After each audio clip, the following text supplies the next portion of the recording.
नमस्कार मित्रांनो, स्वागत आहे तुमचं आताच्या ब्रेकिंग न्यूजमध्ये।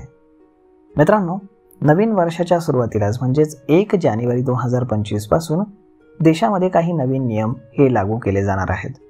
या नव्या नियमांचा देशातील सर्वसामान्य नागरिकांना मोठा फटका बसणार आहे। अशा परिस्थितीमध्ये या नियमांबद्दल जाणून घेणं अत्यंत महत्त्वाचं आहे।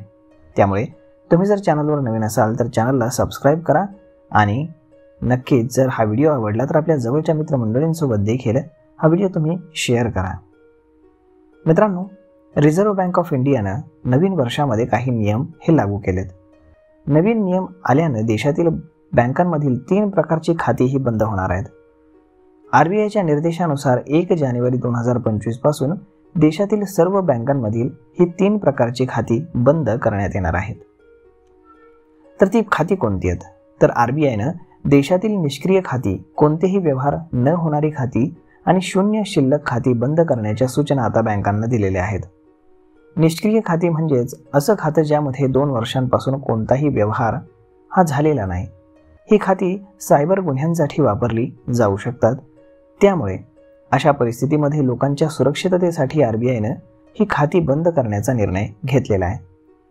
आरबीआय कोणतेही व्यवहार न होणारी खाती बंद करणार आहे। याशिवाय शून्य शिल्लक खाती देखील बंद केली जाणार आहेत। ही अशी खाती आहेत ज्यामध्ये पैसे जमाच केले गेलेले नाहीत। बँकिंग व्यवस्था सुधारण्यासाठी ही 3ही प्रकारची खाती बंद करण्याचा निर्णय आरबीआयने घेतलेला आहे।